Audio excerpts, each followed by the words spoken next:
Chapter 11 continued, Communes and Homosexual Daddies.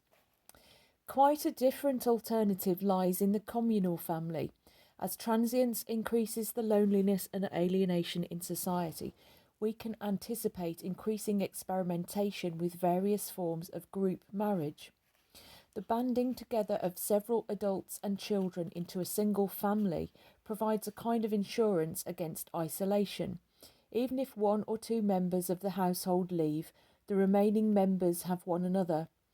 Communes are springing up, modelled after those described by psychologist B.F. Skinner in Walden 2 and by novelist Robert Rimmer in The Harrod Experiment and Proposition 31. In the latter work, Rimmer seriously proposes the legalisation of a corporate family in which from 3 to 6 adults adopt a single name, live and raise children in common, and legally incorporate to obtain certain economic and tax advantages. According to some observers, there are already hundreds of open or covert communes dotting the American map. Not all, by any means, are composed of young people or hippies. Some are organised around specific goals, like the group quietly financed by the 3 East Coast colleges, which has taken as its function the task of counselling college freshmen, helping to orient them to campus life. The goals may be social, religious, political, even recreational. Thus we shall before long begin to see communal families of surfers dotting the beaches of California and southern France, if they don't already. We shall see the emergence of communes based on political doctrines and religious faiths. In Denmark, a bill to legalise group marriage has already been introduced in the parliament. It says Folketing, Folketing, in italics, in brackets, Parliament. While passage is not imminent, the act of introduction is itself a significant symbol of change. It'd be interesting to see if that did get passed in the end. In Chicago, 250 adults and children already live together in family-style monasticism under the auspices of a new, fast-growing religious organisation, the Ecumenical Institute. Members share the same quarters, cook and eat together, worship and tend children in common, and pool their incomes. At least 60,000 people have taken the EI courses, and similar communes have begun to spring up in Atlanta, Boston, Los Angeles, and other cities. A brand new world is emerging, says Professor J. W. Matthews, leader of the Ecumenical Institute. But people are still operating in terms of the old one. We seek to re-educate people and give them the tools to build a new social context. Still another type of family unit likely to win adherents in the future might be called the Geriatric Commune, a group marriage of elderly people drawn together in a common search for companionship and assistance. Disengaged from the productive economy that makes mobility necessary, they will settle in a single place, band together, pool funds, collectively hire domestic or nursing help, and proceed within limits to have the time of their lives. Communalism runs counter to the pressure for even greater geographical and social mobility generated by the thrust towards super-industrialism. It presupposes groups of people who stay put. For this reason, communal experiments will first proliferate among those in the society who are free from the industrial discipline. The retired population, the young, the dropouts, the students, as well as among self-employed professional and technical people. Later, when advanced technology and information systems make it possible for much of the work of society to be done at home via computer telecommunication hookups, communalism will become feasible for larger numbers. We shall, however, also see many more family units consisting of a single unmarried adult and one or more children. Nor will all of these adults be women. It is already possible in some places for unmarried men to adopt children. In 1965, in Oregon, for example, a 38-year-old musician named Tony Piazza became the first unmarried man in that state, and perhaps in the United States, to be granted the right to adopt a baby. Courts are more readily granting custody to divorced fathers too. In London, photographer Michael Cooper, married at 20 and divorced soon after, won the right to raise his infant son and expressed an interest in adopting other children. Observing that he did not particularly wish to remarry, but that he liked children, Cooper mused aloud, "I wish you could just ask beautiful women to have babies for you, or any woman you liked, or who had something you admired. Ideally, I'd like a big house full of children, all different colours, shapes and sizes."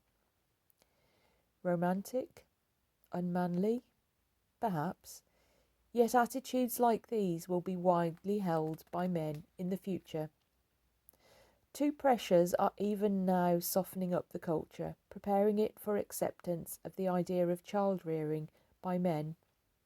First, adoptable children are in oversupply in some places. Thus, in California, disc jockeys blare commercials.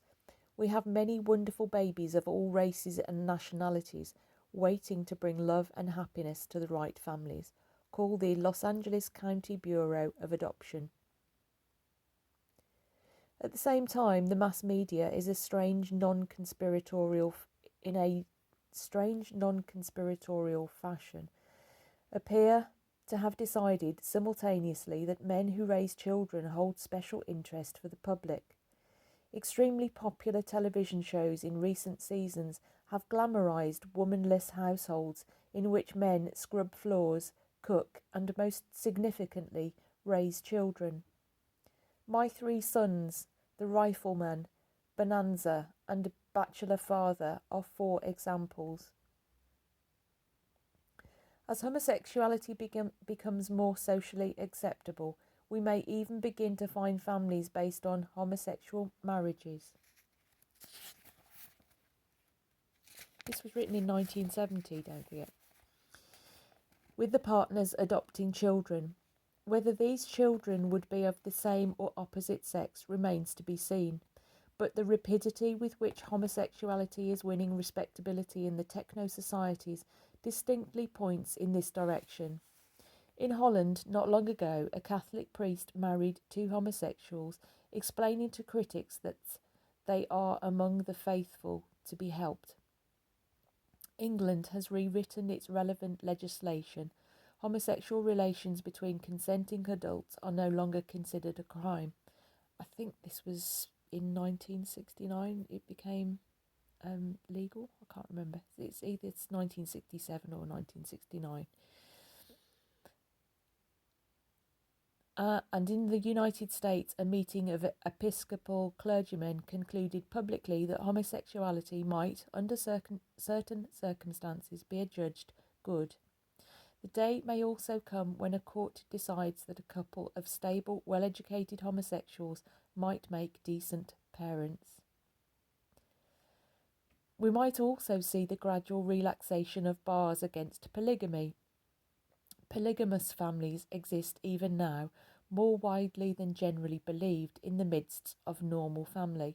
Writer Ben Merson, after visiting several such families in Utah, where polygamy is still regarded as essential by certain Mormon fundamentalists, estimated that there are some 30,000 people living in underground family units of this type in the United States. As sexual attitudes loosen up, as property rights become less important because of rising affluence, the social repression of polygamy may come to be regarded as irrational. This shift may be facilitated by the very mobility that compels men to spend considerable time away from their present homes.